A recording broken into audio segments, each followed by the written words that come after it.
শাকিব খানকে বিয়ে করার সময় অপু বিশ্বাস ইসলাম ধর্ম গ্রহণ করেছিলেন। নাম পাল্টে রাখেন অপু ইসলাম খান। রমজান উপলক্ষে এক মিডিয়াকে দেওয়া সাক্ষাৎকারে তিনি জানিয়েছেন, আমি বিয়ের পর থেকেই রোজা রাখি, এমনকি ইসলাম ধর্মের অন্যান্য ইবাদতও আয়ত্ত করতে থাকি ধীরে ধীরে। অপু বলেন, মুসলিম হওয়ার পর থেকে আমার মধ্যে ইসলাম নিয়ে অনেক বেশি কৌতূহল কাজ করত। বিয়ের পর থেকেই আমি ইসলাম ধর্মের সকল বিষয় নিজে থেকে শিখতে শুরু করি। খুঁটিনাটি বিষয় আস্তে আস্তে জানার চেষ্টা করি। কিভাবে অজু করতে হয়, নামাজ পড়তে হয়, রোজা রাখতে হয়, সবকিছু আয়ত্ত করতে থাকি। বই পড়েও আমার এক আত্মীয়র সাহায্য নিয়ে সবকিছু শিখেছি। অপু এখন নিয়মিত রোজা রাখেন, খুব বেশি সমস্যা না হলে রোজা ভাঙেন না।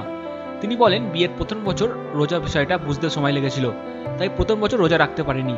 তবে বিয়ের 1 বছর পর থেকে আমি নিয়মিত রোজা রাখি। সবগুলো না রাখতে পারলেও প্রতি বছর 20টা ওপর রোজা রাখার চেষ্টা করি।